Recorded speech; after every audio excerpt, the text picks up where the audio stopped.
तो आज का अपना जो चैप्टर है, अब अपन जो नया चैप्टर शुरू कर रहे हैं वो है मोशन इन 1D या motion in a straight line. इसको रेक्टिलिनियर मोशन भी कहते हैं, जैसा कि आप देख पा रहे हैं इसकी हेडिंग में तीनों नाम यहाँ पे लिखे हुए हैं मैंने। क्या क्या हो गया? रेक्टिलिनियर। रेक्टिलिनियर मतलब अलोंग अ लाइन। इसका मतलब क्या हो गया? Along a line. तो ऐसा मोशन जो एक लाइन के अलोंग हो रहा हो, वो हम मोशन यहाँ पे पढ़ने वाले हैं। इसी को आपने क्या बोला? 1D। 1D is one dimensional motion, एक डायमेंशन में होने वाला मोशन। अब ये डायमेंशन कौन सी है? वो नहीं जो आपने अभी यूनिट्स एंड डायमेंशन में पढ़ी, एमएलटी वाली नहीं। This dimension is direction wise. हम अपने आसपास की सारी चीजों को 3D में ऑब्जर्व कर सकते हैं, तीन डायमेंशन में ऑब्जर्व कर सकते हैं। लेंथ, ब्रेड्थ एंड हाइट, ऐसे तीन एक्सेस पे, या आप एक्स वाई जेड ऐसे तीन एक्सेस मान सकते हैं। तो यहाँ हम जो बात करने वाले हैं वो 1D मोशन की बात करने वाले हैं। इसका मतलब जो मोशन होगा वो सिर्फ अलोंग एक एक्सिस होगा, ओनली अलोंग वन एक्सिस। अब वो कोई भी हो सकती है, एक्स वाई जेड कुछ भी हो सकता है, या इन तीनों को मिला के कोई एक लाइन ऐसी हो सकती है जिस लाइन के अलोंग मोशन करता रहे। कोई भी ऐसा मोशन जो अलोंग अ लाइन हो इज कॉल्ड रेक्टिलिनियर मोशन या 1D मोशन। अब हम इस पूरे चैप्टर में इससे रिलेटेड बातें करने वाले हैं। अब हमने मोशन जस्ट शुरू किया है तो पहले हम मोशन के बारे में थोड़ी थोड़ी बातें कर लेंगे। उसके बाद हम शिफ्ट हो जाएंगे उस सारी बातों को लेके 1D की तरफ। पहले हम जनरल बातें करेंगे, 3 डायमेंशन की बातें करेंगे, फिर उन सबको 1D में अपन शिफ्ट कर देंगे। ये अपना अभी का पैटर्न रहेगा पढ़ने का। सो शुरू करते हैं गैलीलियो के कोट से। उन्होंने क्या बोला है? देखो, बहुत इंटरेस्टिंग कोट है। All the laws of nature are written in the language of mathematics. देखिए, मैथमेटिक्स को इतना इंपॉर्टेंस दिया है कि जितने भी लॉज हैं नेचर के, उन सभी को मैथमेटिक्स की सहायता से बहुत आसानी से समझा जा सकता है। इसीलिए जब हमने अभी तक की सारी बातें की थी तो मैथमेटिक्स पे इतना फोकस किया। हमने बहुत सारे नए नए चीजें सीखी। हमने वेक्टर्स सीखे, डिफरेंशिएशन, इंटीग्रेशन सीखा, हमने एरर एनालिसिस सीखा, सिग्निफिकेंट नंबर्स वगैरह सीखे। तो ये सारी बातें मैथ्स की जो थी वो बहुत इंपॉर्टेंट है फिजिक्स पढ़ने में, और इसी पहले लेक्चर से ही आपको ये सारी बातें समझ में आ जाएंगी कि हमने क्यों उन पे इतना फोकस किया था। चलिए, तो इस पूरे चैप्टर का जो हमारा ऑब्जेक्टिव रहेगा पढ़ने का, वो क्या क्या रहेगा? देखिए, पहली बात तो ये कि मोशन क्या होता है और उसके डिफरेंट टाइप्स क्या हैं। हम बिल्कुल शॉर्ट में बात करेंगे लीनियर, रोटेशनल, ऑसिलेटरी की, कि ये मोशन क्या क्या होते हैं। उसके बाद हम बात करेंगे कि रेफरेंस फ्रेम क्या होती है और उसकी जरूरत क्यों पड़ती है किसी मोशन को समझने के लिए। देन ये चीजें हम कर चुके हैं ऑलरेडी। हम वेक्टर्स के बारे में बात कर चुके हैं, vectors, scalar and their properties. हम स्केलर और वेक्टर के रोल की बात भी कर चुके, प्रोडक्ट्स की बात कर चुके, डॉट प्रोडक्ट और क्रॉस प्रोडक्ट की। देन हम बात कर चुके हैं डिफरेंशिएशन और इंटीग्रेशन की। ये तीन हम ऑलरेडी कर चुके हैं। उसके बाद अपन चलेंगे डिस्प्लेसमेंट की तरफ, डिस्टेंस की तरफ, और उनका वेरिएशन टाइम के साथ कैसा होता है। इनमें से बहुत सारी बातें आप ऑलरेडी 9th क्लास में पढ़ चुके हैं। आपको पता है कि डिस्टेंस और डिस्प्लेसमेंट का डिफरेंस क्या होता है, आपको पता है कि वेलोसिटी और स्पीड का डिफरेंस क्या होता है, आप ये भी जानते हैं कि एक्सेलरेशन क्या होता है। लेकिन इन सबको अब वेक्टर्स के साथ हम यूज करेंगे यहाँ पे। एक तो वेक्टर और दूसरा डिफरेंशिएशन इंटीग्रेशन का साथ लेके हम इनको समझेंगे यहाँ पे। तो उसके बाद डिस्टेंस, डिस्प्लेसमेंट हो गया, देन स्पीड, वेलोसिटी, एक्सेलरेशन की बात करेंगे, इनके ग्राफ्स की बात करेंगे। ग्राफ एक मेजर पोर्शन है हमारे इस पूरे चैप्टर का। आई मीन एक इंपॉर्टेंट पोर्शन रहेगा जो कि हम एक साथ लास्ट में कवर करेंगे। तो जितने भी ग्राफ्स, टाइप ऑफ ग्राफ बन सकते हैं, वो सारे लास्ट में एक साथ हम उनको देखेंगे। तो अभी हमारा जो पूरा पोर्शन रहेगा वो सारा मैथमेटिकल रहेगा। ग्राफ्स वाला पोर्शन जो है वो एकदम लास्ट में देखेंगे चैप्टर खत्म करते हुए। देन रिलेटिव वेलोसिटी की बात करेंगे। अभी जब 1D की बात करेंगे तो relative velocity in one dimension बात करेंगे कि रिलेटिव वेलोसिटी होती क्या है और 1D में कैसे इसको देखा जाएगा। फिर हम बात करेंगे kinetic equation of motion with constant acceleration. जो आपने तीनों इक्वेशंस पढ़ी, v equal to u plus a t, s equal to u t plus half a t square, and v square equal to u square plus 2s, वो सारी की सारी constant acceleration equations हैं। अच्छा, उनके क्या क्या वेरिएशन हो सकते हैं, या उनको यूज करके क्या कोई नई इक्वेशंस बनाई जा सकती हैं जो और भी यूजफुल, ये सारी चीजें उसमें आएंगे। देन आएगा कि ग्रेविटेशनल फोर्स के अंडर मोशन कैसा रहेगा। ग्रेविटेशनल एक्सेलरेशन अगर है तो जी के साथ हम ये सारी इक्वेशंस को कैसे यूज कर पाएंगे। देन मोशन इन 2D में जब हम जाएंगे तो बात करेंगे सर्कुलर मोशन और इन सारी चीजों की। तो ये वाला जो पोर्शन है ये हम अगले चैप्टर में कवर करेंगे, मोशन इन 2D। फिलहाल हम बातें करेंगे यहाँ तक सारी, ठीक है। तो शुरू करते हैं। सबसे पहला जो टर्म अपने सामने आती है वो आती है काइनेमेटिक्स, या उससे भी पहले अगर बात करें तो आप बात कर सकते हैं टर्म की विच इज मैकेनिक्स। तो हम अब जो अपना पोर्शन शुरू कर रहे हैं वो है मैकेनिक्स का पोर्शन। मैकेनिक्स में मोशन की बातें भी होंगी और फोर्स की बातें भी होंगी। तो मैकेनिक्स दो टाइप में आप दो तरीके से पढ़ सकते हैं। पहला है काइनेमेटिक्स, दूसरा है डायनामिक्स। मैकेनिक्स के आप दो पार्ट बता सकते हैं, काइनेमेटिक्स एंड डायनामिक्स। मैकेनिक्स मतलब study of motion, this is mechanics. अब उस मोशन की स्टडी को कैसे कैसे किया जा सकता है, तो दो तरीके से किया जा सकता है। पहला तरीका काइनेमेटिक्स का तरीका। इसमें क्या होगा कि आप सिर्फ और सिर्फ मोशन की बात करेंगे without considering the force, without taking force into account. आप यहाँ पे फोर्स की कोई बात नहीं करने वाले। हम जो अभी पढ़ने हैं motion in 1D and 2D, इसमें पूरे में कहीं फोर्स की बात नहीं आएगी। हम नहीं देखेंगे कि फोर्स किधर लग रहा है, कितना लग रहा है, उसकी वजह से क्या क्या हो सकता है, नहीं। हमें बिल्कुल बेसिक आइडिया पता है कि अगर किसी मोशन को शुरू करना है या रोकना है तो उस पर फोर्स चाहिए, तभी वो अपने वेलोसिटी में चेंज कर सकता है, तभी उसके पास एक्सेलरेशन आ सकता है। हमें बस ये बिल्कुल बेसिक बात पता है, उस बेसिक बात को हम यूज करके यहाँ पे काम करेंगे। हम फोर्स को पूरा यहाँ पे अकाउंट में नहीं लेंगे।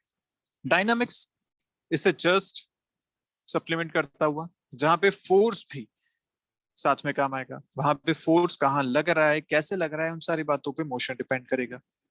उन सारी बातों पे उसकी आगे की डिस्प्लेसमेंट या पोजीशन उसकी वेरी करेगी according to the force. So dynamics जब बात करेंगे तो हम बात करेंगे न्यूटन्स लॉस ऑफ मोशन की। आप ऑलरेडी 9th क्लास में पढ़ चुके हैं और आपने अपनी एनसीईआरटी बुक में भी देखा होगा कि ये भी एक चैप्टर है, motion in 1D, motion in 2D, then Newton's laws of motion. इसके बाद हम बात करेंगे इसमें रोटेशन की। रोटेशन में फोर्स के साथ साथ टॉर्क की बात आएगी। अभी टॉर्क क्या होता है वो वहां समझेंगे हम। तो कुल मिला के बात ये कि मोशन को दो तरीके से स्टडी किया जा सकता है, एक काइनेमेटिक्स, दूसरा डायनामिक्स। काइनेमेटिक्स में फोर्स की बात नहीं होगी, और यहाँ हम बात करने वाले हैं इस पूरे चैप्टर में 1D 2D ये सारे मोशन जो आने वाले हैं ये काइनेमेटिक्स के अंदर आएंगे। तो हम शुरू करते हैं अब काइनेमेटिक्स, ठीक है। तो सबसे पहली बात आती है कि रेस्ट और मोशन है क्या। बेसिकली किसे कहेंगे आप मोशन में और किसे कहेंगे आप रेस्ट पे। ये जो चीजें हैं, जैसे एक बहुत छोटा सा एग्जांपल लेते हैं। एग्जांपल ये कि आप अपनी गाड़ी में बैठे हुए हैं, जैसे यहाँ पे आप बैठे हुए हैं अपनी गाड़ी में, आपके पड़ोस में आपके फैमिली से कोई बैठे हुए हैं, ठीक है। मान लीजिए आपके पापा या मम्मी कोई साथ में बैठे हुए हैं, या कोई भाई आपका बैठा हुआ है अंदर, ठीक है। अब बाहर एक बंदा खड़ा हुआ है, आपका कोई दोस्त होगा। जब अपनी गाड़ी में बैठे हुए अपने दोस्त को देखेंगे तो क्या देखेंगे।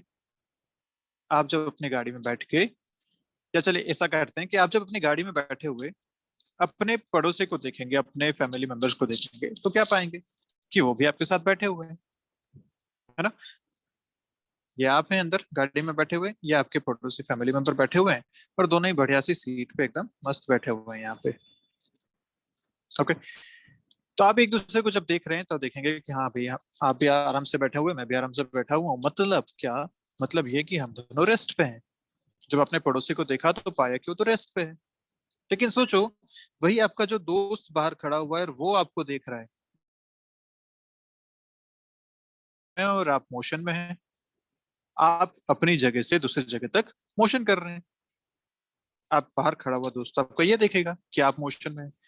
जबकि आपका जो फैमिली मेंबर है वो आपको देख रहा है तो क्या सोच रहा है कि ये तो रेस्ट मेरे साथ में बैठा हुआ बैठी हुई है। तो मोशन या रेस्ट जो है वो डिपेंड करता है कि हम कैसे उसको ऑब्जर्व कर रहे हैं, हम कहाँ से उसको ऑब्जर्व कर रहे हैं। तो इसी बात आ गया रेफरेंस फ्रेम या फ्रेम ऑफ रेफरेंस। मैं किस जगह पे खड़ा होके किस मोशन को देख रहा हूं, इस बात पे डिपेंड करेगा कि मुझे वो चलता हुआ दिखेगा या रेस्ट पे दिखेगा या कैसे चलता हुआ दिखेगा। जैसे फिर से बता देता हूँ कि अगर रेफरेंस फ्रेम बाहर खड़े हुए इस बंदे की है, आपके दोस्त की है, तो उसके हिसाब से तो आप मोशन में हैं। लेकिन वही रेफरेंस फ्रेम अगर आपके पड़ोस में बैठे हुए आपकी फैमिली मेंबर की है तो उसके अकॉर्डिंग आप रेस्ट पे हैं। तो हैं आप ही, सिचुएशन वही है, आप अपनी गाड़ी में बैठे हुए हैं और गाड़ी चल रही है, लेकिन देखने वाले पे डिपेंड किया कि आप मोशन में हैं या आप रेस्ट पे हैं। इसे बोला गया frame of reference.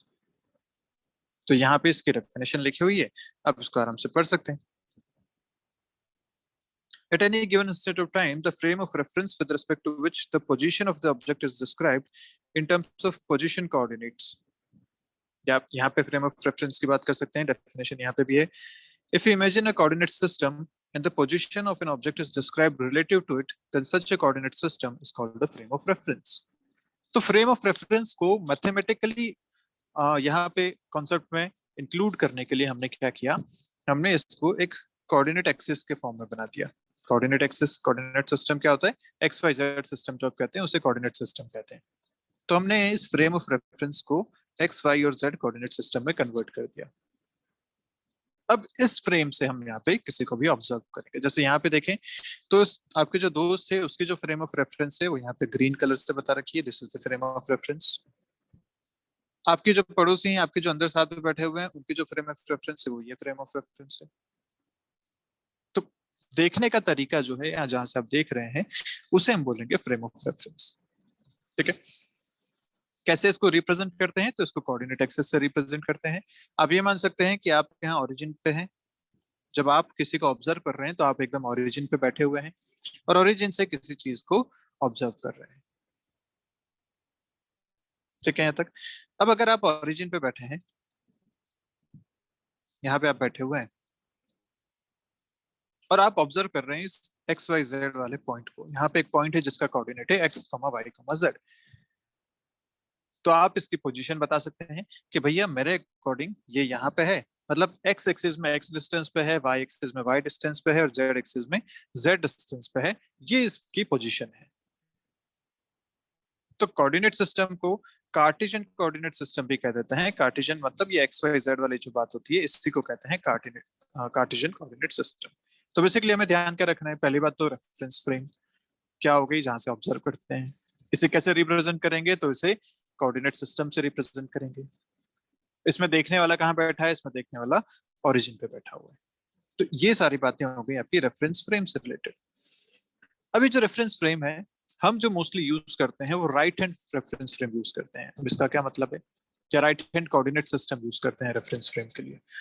Right hand coordinate system का क्या मतलब हुआ, तो फिर से वही बात जो आपने राइट हैंड रूल पढ़ा था ना क्रॉस प्रोडक्ट के लिए, राइट हैंड थंब रूल। क्या किया था, एक एक्सिस की तरफ अपने फिंगर्स को स्ट्रेच किया, दूसरे की तरफ घुमाया, तो थंब ने आपको क्रॉस प्रोडक्ट दिया था। वही काम यहाँ भी करना है आपको। तो राइट हैंड कोऑर्डिनेट सिस्टम क्या कहता है कि आप अगर एक्स की तरफ अपने फिंगर्स को स्ट्रेच करेंगे, वाई की तरफ कर्ल करेंगे, तो थंब जो है वो जेड की तरफ होना चाहिए। कोई भी कोऑर्डिनेट सिस्टम आप हमेशा ऐसा यूज करेंगे, right hand coordinate system. X की तरफ फिंगर स्ट्रेच करेंगे, वाई की तरफ कर्ल करेंगे, तो जेड आना चाहिए थंब की तरफ। तो जैसे यहाँ पे अगर देखें तो एक्स की तरफ फिंगर्स को स्ट्रेच करेंगे, वाई की तरफ कर्ल करेंगे, तो थंब मिल रहा है जेड की तरफ। इस तरीके से आप एक्स वाई जेड डिसाइड करेंगे। तो ध्यान रखिए हम अपन हमेशा आज तक ऐसे ही बनाते हैं, this is X, this is Y, this is Z. आप हमेशा ऐसे ही बनाए हैं अपने आज तक। यहाँ पे करके देख लो, एक्स ऐसा है हॉरिजॉन्टल, वाई वर्टिकल, देखो जेड बाहर आ रहा है, तो हम किस तरफ आ रहे हैं, बाहर की तरफ आ रहे हैं। X horizontal, Y vertical, Z आया बाहर की तरफ। इसी को आप पढ़ते हैं आज तक कोऑर्डिनेट सिस्टम। अब आप इसको किसी भी तरीके से रोटेट कर दीजिए। जैसे यहाँ पे देखो एक्स बाहर की तरफ ले लिया, इसको आपने ऐसे रोटेट कर दिया। एक्स जो पहले इस तरफ था उसको घुमा के ऐसे ले आए आप, तो कोई बात नहीं, वाई भी घूम गया उसके करस्पॉन्डिंग, जेड भी घूम गया उसके करस्पॉन्डिंग, तो कोई दिक्कत वाली बात नहीं है इस सब में। ठीक है, तो हमें ध्यान के रखना है हमेशा राइट हैंड कोऑर्डिनेट सिस्टम को ही यूज करना है। जब भी कंफ्यूजन हो, एक्स की तरफ फिंगर स्ट्रेच करो, वाई की तरफ कर्ल करो, जेड आपको मिल जाएगा थंब से, सीधा सा ऐसा। ओके, अब यहाँ पे कुछ एग्जांपल्स भी दे रखे हैं, लेफ्ट हैंड कोऑर्डिनेट सिस्टम के भी एग्जांपल्स हैं। जैसे अगर बात करें फर्स्ट एग्जांपल ये, तो एक्स इधर, वाई अंदर की तरफ, देखो जेड ऊपर आ रहा है, एक्स इधर था, वाई अंदर की तरफ है, घुमाया, जेड ऊपर मिल गया, राइट हैंड है, कोई दिक्कत नहीं। अगर अगला एग्जांपल देखें तो एक्स इधर है, वाई बाहर की तरफ है, बाहर घुमाए तो जेड नीचे आना चाहिए था, लेकिन जेड यहाँ पे ऊपर बता रखा है, इसलिए इसको बोलेंगे लेफ्ट हैंड सिस्टम। तो लेफ्ट हैंड सिस्टम कोई अपने को इस तरह बहुत डिटेल में इसमें नहीं जाना है, अपने को बस ध्यान क्या रखना है हमें ध्यान रखना है कि आपको राइट हैंड सिस्टम यूज करना है, एक्स वाई जेड, सीधा सा हिसाब। और आपने पढ़ा भी था, ये बात याद कीजिए, आई क्रॉस जे इक्वल टू के, ये आपने पढ़ा था, रिमेंबर? तो आप यही कर रहे हैं, x cross why should be Z, x cross why should be Z, सीधा सा हिसाब। चलिए अब कुछ और छोटी छोटी बातें करते हैं जो इस पूरे चैप्टर में या पूरे फिजिक्स में हम इसको यूज करने वाले हैं। तो कई बार टर्म आती है पॉइंट मास की। व्हाट इज अ पॉइंट मास? पहले इसको समझते हैं, पॉइंट मास क्या है। तो देखिए, एक्चुअली पॉइंट मास एक पॉइंट जितना मास भी हो सकता है, लेकिन सिर्फ पॉइंट जितना मास हमारा हर प्रॉब्लम तो सॉल्व नहीं कर पाएगा। हम मोशन देखना चाहते हैं, लेट्स से इस पेन की, अगर आप इस पेन को देखेंगे तो this is not a point मास, लेकिन हम इसे पॉइंट मास कंसिडर करेंगे। अब वो किस किस केस में हम कंसिडर कर सकते हैं इसको, वो सारी बातें यहाँ पे हम देखने वाले हैं। हम जितने भी, हम कार को जब मोशन में देखते हैं तो हम कार को भी एक पॉइंट मास कंसिडर कर लेते हैं, कोई छोटा ऑब्जेक्ट हो कोई बड़ा ऑब्जेक्ट हो। जब हम अर्थ की बात करते हैं सन के अराउंड, तब हम अर्थ को भी एक पॉइंट मास कंसिडर कर लेते हैं। तो किस केसेस में हम उसको पॉइंट मास कंसिडर कर पाएंगे, वो हम यहाँ पे बात करने वाले हैं। So to explain the motion of an object which has finite mass, the concept of point mass is required. Let the mass of any object be assumed to be concentrated at a point. इसे बोला जाता है point mass system. Then this idealized mass is called a point mass. जैसे अगर ये एक पूरा rectangular sheet है या क्यूब एक square sheet है, इस पूरी शीट का एक मोशन मुझे देखना है, v वेलोसिटी से चल रहा है। तो मैं क्या करूंगा, इस पूरी शीट का मास बिल्कुल इसके सेंटर पे मान लूंगा ऐसा, और मानूंगा कि ये जो सेम मास m था वही सेम मास का एक पॉइंट मास यहाँ रख दिया गया, और वो v वेलोसिटी से चल रहा है। इसका फायदा क्या होगा? इसका फायदा ये होगा कि आपको डायमेंशंस की चिंता नहीं करनी पड़ेगी। पॉइंट मतलब इसके डायमेंशन 0 है, कोई खास बात नहीं, तो इसके डायमेंशंस की चिंता नहीं करनी पड़ेगी। इस पूरे मास को हम आराम से यहाँ पे मूव कराता हुआ देख पाएंगे, इसका मोशन हम आसानी से ऑब्जर्व कर पाएंगे। सो then this idealized mass is called a point mass. It has no internal structure like shape or size. बिल्कुल ठीक बात है। Mathematically, a point mass is finite mass with 0 dimensions. बिल्कुल ठीक बात है, पॉइंट के कोई डायमेंशंस नहीं होती।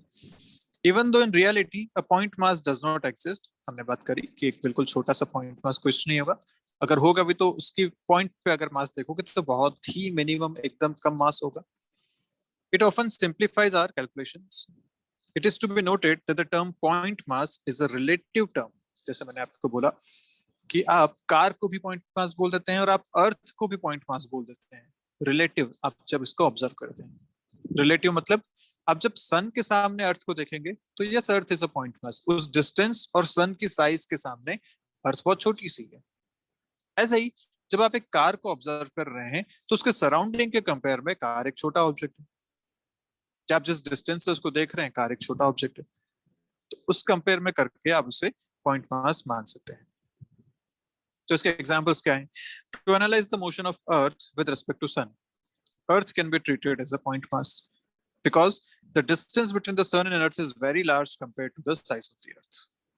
अर्थ की जो रेडियस होती है वो लगभग होती है 644 किलोमीटर्स, 6400 किलोमीटर्स, जबकि अर्थ और सन के बीच की जो डिस्टेंस है वो कितनी हो जाएगी?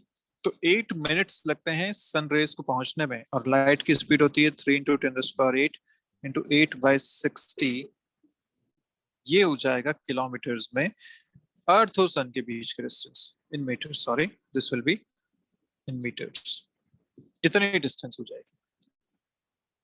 तो ये एक बहुत ज्यादा बड़ा डिफरेंस है, इसलिए हम क्या मानते हैं यहाँ पे कि इस डिफरेंस की वजह से आप उस अर्थ को भी पॉइंट मास यहाँ पे कंसिडर कर सकते हैं।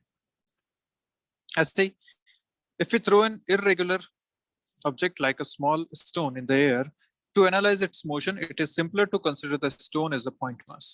कोई भी irregular shape की ऑब्जेक्ट है उसे भी आप पॉइंट मास कंसिडर कर सकते हैं। okay. अब बात करते हैं अपन टाइप्स ऑफ मोशन की। धीरे धीरे हम आगे बढ़ रहे हैं इसमें, बिल्कुल आज बेसिक बेसिक बातें आएंगी, फिर हम आगे चलेंगे तो बात करेंगे डिस्टेंस डिस्प्लेसमेंट की। आज मेरे को लगता है उतना ही हो पाएगा, उसके बाद अपन फिर आगे चलेंगे। सो टाइप्स ऑफ मोशन। मोशन हमने देख लिया कि किसी भी ऑब्जेक्ट की पोजीशन में चेंज होना इज मोशन। वो जहां पे अभी है उसके बाद वो जिस पोजीशन पे चला गया, अगर वो उसकी पोजीशन चेंज हुई है तो उसे मोशन कहा जाएगा। अब हम जो डे टू डे लाइफ में ऑब्जर्व करते हैं वो कौन कौन से मोशन हो सकते हैं, तो पहला है लीनियर मोशन, जो हम यहाँ पे इस पूरे चैप्टर में पढ़ने वाले हैं। लीनियर मोशन कब कहा जाएगा? If it moves in a straight line.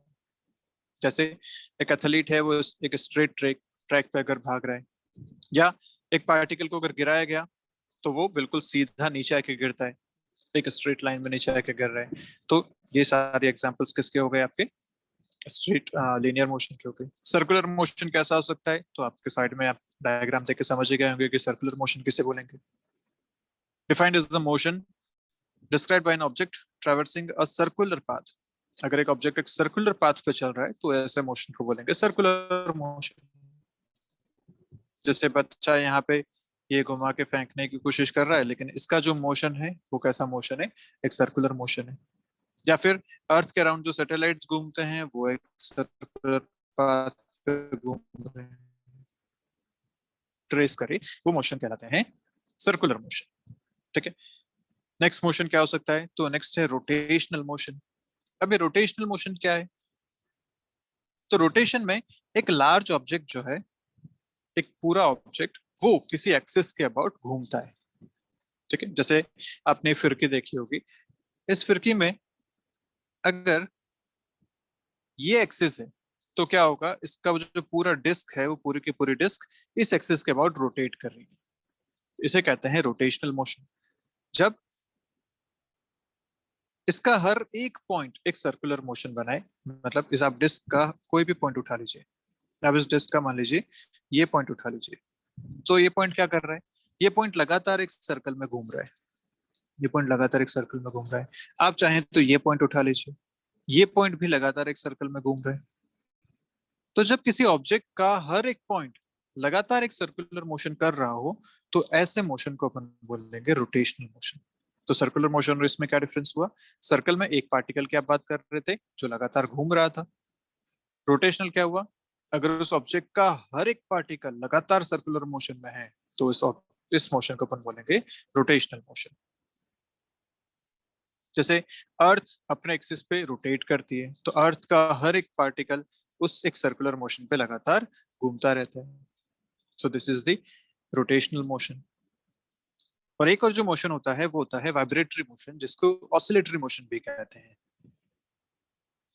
जैसे गिटार बजा रहे हैं तो जो वायर्स हैं, वो वायर्स को आपने जैसे प्लग किया तो प्लग करते ही वो लगातार वाइब्रेट करता है। ठीक है, इसे बोलते हैं वाइब्रेटरी मोशन। इसमें क्या हुआ? तो इसमें ये हुआ कि जहां वायर था उसका आपने जैसे प्लग किया तो वो थोड़ा सा नीचे गया, फिर ऊपर आया, फिर नीचे गया, फिर ऊपर आया, फिर नीचे गया, फिर ऊपर आया, इस तरीके से वो लगातार मोशन करता रहा। तो यहाँ ये मोशन क्या होगा? इफ एन ऑब्जेक्ट और particle executes a to and fro motion about a fixed point, it is said to be in vibratory motion and this is also called oscillatory motion. जैसे swing पे, झूले पे, तो क्या होगा? ये इसकी पोजीशन थी, इनिशियल पोजीशन। जैसे ही यहाँ से यहाँ तक गई और उसके बाद वापस आगे तक गई, तो क्या हुआ होगा? ये लगातार इस पॉइंट के अबाउट मोशन कर रही है। इतना आगे गई, इतना ही पीछे गई, फिर इतना आगे, फिर इतने पीछे गई, लगातार ये इसी पॉइंट के अबाउट ऑसिलेशन इसका चल रहा है। तो ऐसे मोशन को बोलेंगे ऑसिलेटरी मोशन, जब टू एंड फ्रो मोशन वहां पे हो रहा हो। एक स्प्रिंग के केस में भी दे सकते हो। एक स्प्रिंग है, स्प्रिंग का एक मास लगा दो, उस मास को आप खींच कर छोड़ दो, तो क्या होगा? स्प्रिंग लगातार वाइब्रेट करती रहेगी। ऑसिलेटरी मोशन वहां भी देखा जा सकता है। तो ये जितने मोशन हमने यहाँ पढ़े हैं, ये सारे के सारे मोशन हमें डिटेल में स्टडी करने हैं इन आगे आने वाले चैप्टर्स में। हमने जो सर्कुलर मोशन देखा तो वो 2D मोशन में आएगा, सेकंड इसके बाद जो चैप्टर आएगा उसमें बात करेंगे। फिर हमने जो रोटेशनल मोशन देखा, एनएलएम पढ़ने के बाद हम रोटेशन शुरू करेंगे। रोटेशन खत्म करने के बाद फिर हम ऑसिलेटरी मोशन पे चलेंगे, जहाँ पे सिंपल हार्मोनिक मोशन भी इसका एक पार्ट है, वो भी आएगा एसएचएम। तो ये सारे मोशंस हमें डिटेल में पढ़ने हैं। ये सब मिला के आपका 11th का करिकुलम बन रहा है। ओके, तो चलिए शुरू करते हैं।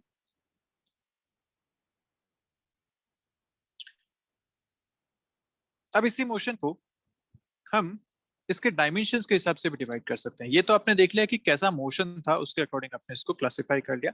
अब हम इसके डायमेंशन के हिसाब से इसको क्लासिफाई करते हैं कि मोशन को और किस तरीके से बोला जा सकता है। तो मोशन इन 1, 2 एंड 3 डायमेंशंस, ऐसा मोशन हम इसको फिर से क्लासिफाई कर सकते हैं। किसके अकॉर्डिंग है ये? तो जो आपने कोऑर्डिनेट एक्सिस देखा था उसके अकॉर्डिंग आप उसके बता सकते हैं। कोऑर्डिनेट एक्सिस में अगर ये सिर्फ एक एक्सिस की तरफ चल रहा है, एक एक्सिस की तरफ है, तो मोशन इन 1D है। अगर दो एक्सिस पे मोशन करता है यानी मोशन इन अ प्लेन है तो 2D मोशन है। तीनों एक्सिस के अलोंग इसका पोजीशन चेंज हो रहा है तो ये मोशन इन अ 3D है। इसके एग्जांपल्स देख लेते हैं और अच्छे से समझ में आ जाएगा। मोशन इन 1D एक स्ट्रेट लाइन की तरफ होना चाहिए, जैसे एक कार। अगर ये कार एक स्ट्रेट रोड पे चल रही है तो एक स्ट्रेट रोड पे चल रही है मतलब जब ये यहाँ पे थी और यहाँ से यहाँ तक पहुंच गई तो इसकी जो डायमेंशन चेंज हुई है, इसकी जो पोजीशन चेंज हुई, वो सिर्फ एक एक्सिस के अलोंग चेंज हुई है। अलोंग एक्स एक्सिस ये सिर्फ चेंज हुआ है। वाई में इसमें कोई चेंजेस नहीं हुआ, इसका मतलब आप इसको बोलेंगे this is a one dimensional motion. Two dimensional motion क्या हो जाएगा? जब एक पार्टिकल एक्स, जैसे यहाँ पे आपको दे रखा है वाई और जेड, दो एक्सिस है, कोई भी दो एक्सिस उठा सकते हैं आप। अगर दो एक्सिस में मूव करे तो इसे बोलेंगे this is a two dimensional motion. जैसे क्या? जैसे एक coin on a carrom board. एक कैरम बोर्ड पे जब आप स्ट्राइक करते हैं तो वो जो पूरा कॉइन है वो पूरे सरफेस में कहीं भी मूव कर सकता है। इसको हम सरफेस मोशन भी कह सकते हैं, एरिया मोशन भी कह सकते हैं, या motion in 2D motion, 2D भी कह सकते हैं, इसको प्लेनर मोशन भी कह सकता है। इज अ प्लेन, वो जो कैरम बोर्ड है वो पूरा एक प्लेन कहलाएगा, उस पूरे प्लेन में वो मूव कर सकता है। सो this is a motion in 2D। या फिर एक इंसेक्ट है, अगर वो क्रॉल कर रहा है फ्लोर पे तो जरूरी नहीं है ना कि वो स्ट्रेट लाइन में चले, वो ऐसा ऐसा कुछ भी चल सकता है। तो ये जो मोशन है ये मोशन कहलाएगा आपका 2D मोशन, अगर वो एक प्लेन पे हो रहा है, एक सरफेस पे हो रहा है तो। ऐसे ही जो 3D मोशन है वो तीनों डायमेंशन में हो सकता है। तीनों डायमेंशन कैसे? एक सरफेस भी और हाइट भी। इस तरीके से एक्स वाई जेड तीनों आप उसमें देख सकते हैं। तो जैसे एक बर्ड फ्लाई कर रही है स्काई में तो वो क्या होगी? सरफेस मतलब क्या हो गया? आपकी जो मोबाइल की स्क्रीन है वो, अगर एक चींटी इस पे क्रॉल कर रहा है आपकी मोबाइल की स्क्रीन पे तो इस तरीके से कहीं भी क्रॉल कर सकती है। This is a 2D motion, क्योंकि वो या तो इधर जाए या इधर गई, वो इस सरफेस से बाहर नहीं आ पाई, मतलब ऊपर नहीं उठ पाई या अंदर नहीं जा पाई। तो this was a 2D motion. लेकिन सोचो एक बर्ड, अगर एक बर्ड फ्लाई कर रही है तो वो मोशन कैसा होगा? वो तीनों एक्सिस में मूव कर सकती है। वो चाहे तो इस तरफ जा सकती है, चाहे इस तरफ जा सकती है, चाहे तो ऊपर की तरफ जा सकती है। This is a 3D motion. ऐसे गैस मॉलिक्यूल जो होते हैं वो 3D मोशन में होते हैं। काइट जो फ्लाई करती है वो अगर गोते लगा रही है, ऊपर उठ रही है, इधर से उधर मूव कर रही है लगातार, तो वो भी एक 3D मोशन हो गया। तो हम जो देखते हैं मोस्टली बहुत सारे 3D मोशन भी हम देखते हैं। बहुत सारे छोटे इंसेक्ट्स के सारे मोशन 3D मोशन होंगे। एक एरोप्लेन अगर उड़ रहा है तो एरोप्लेन का मोशन आप एक 3D मोशन में बोल सकते हैं, क्योंकि वो कभी सीधा चल रहा है, कभी इस तरफ टर्न हो रहा है, कभी नीचे और ऊपर जा रहा है, तो वो एक 3D मोशन है। क्लियर? तो आई गेस मोशन तक की सारी बातें आपको यहाँ तक समझ में आ चुकी हैं। बहुत बेसिक बेसिक बातें हमने करी हैं जो कि हम हर जगह आगे यूज करेंगे। मतलब अभी डेफिनेशंस आपको ध्यान रहेंगी, रेफरेंस फ्रेम क्या होता है आपको पता रहेगा, 2D मोशन या प्लेनर मोशन क्या होता है ये आप समझ चुके हैं। तो कुछ कुछ छोटी छोटी बातें थी। पॉइंट मास क्या हो गया, पॉइंट मास कब मान सकते हैं, हम हमारे सारे क्वेश्चन पॉइंट मास मान के ही करेंगे इस ट्रांसलेशन में, तो ये सारी बातें अभी तक आप क्लियर कर चुके हैं। चलिए अब अपन आते हैं कुछ टेक्निकल टर्म्स पे जो मोशन में हमारे काम आने वाली है। तो पहली जो ऐसी टर्म है वो है पोजीशन वेक्टर।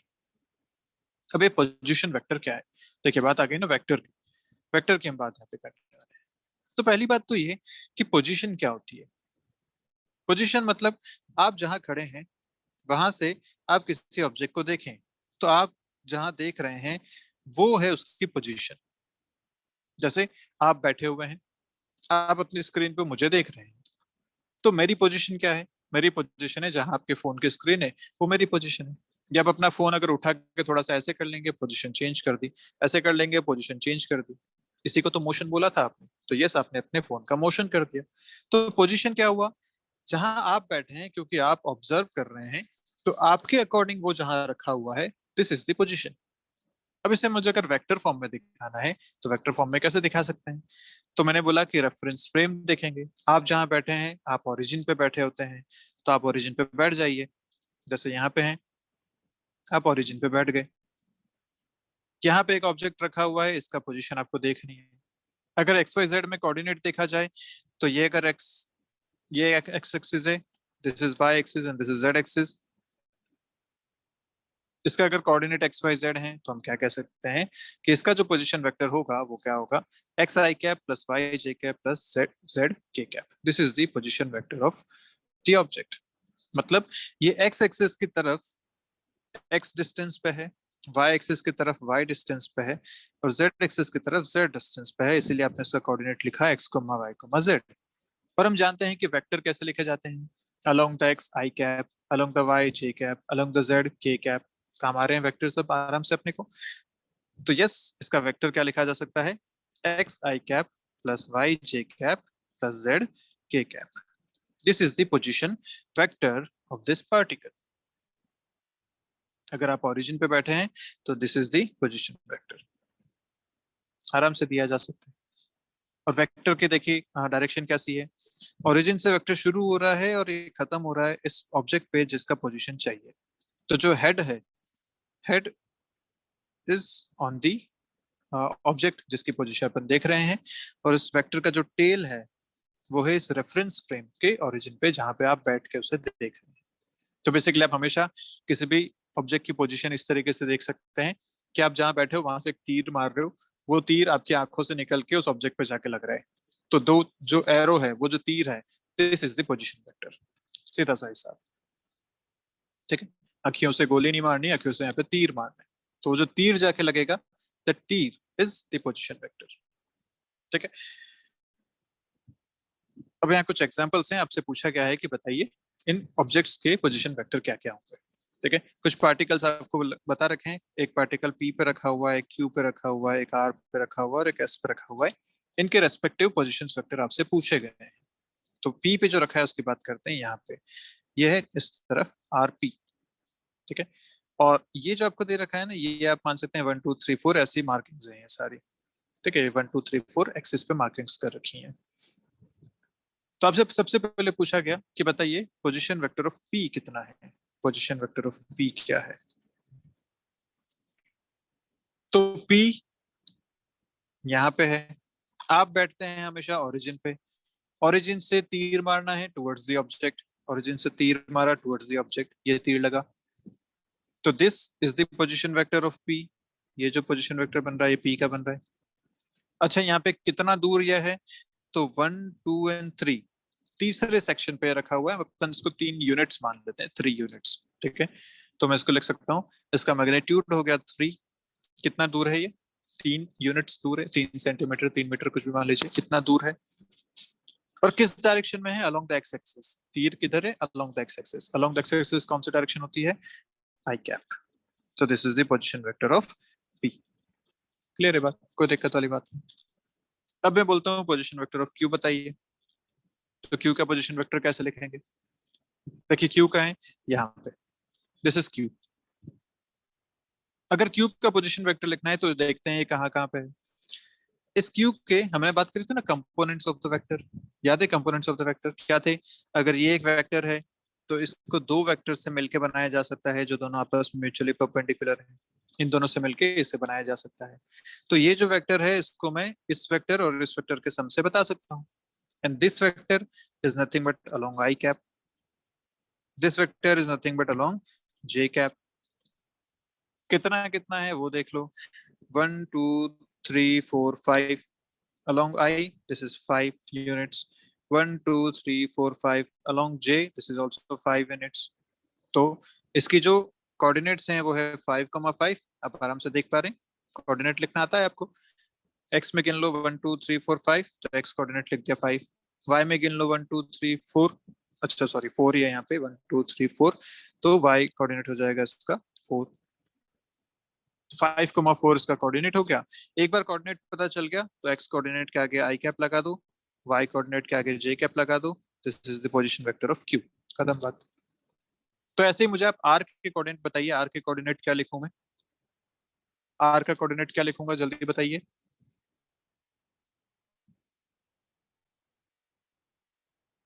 आर का कोऑर्डिनेट क्या लिखा जाए, -2 आई कैप।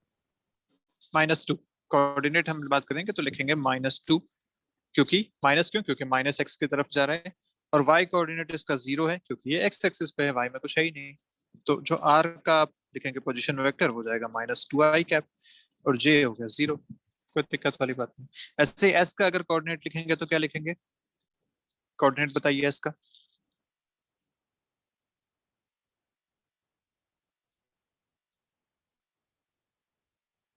s का कोऑर्डिनेट बताइए जल्दी से।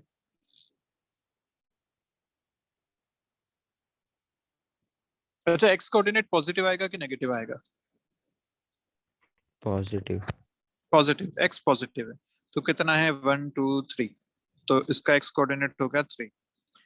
y कोऑर्डिनेट 1 2 3 4 5 6, और क्योंकि नीचे की तरफ है -6 तो हम इसका लिख सकते हैं r position vector this 3i cap -6j cap. This is the position vector of s। आराम से हो गया, ये कोई दिक्कत वाली बात नहीं है। ठीक है, सो आई गेस अपनी मीटिंग खत्म होने वाली है तो अपन इसको एक बार लीव करते हैं, फिर से ज्वाइन करते हैं।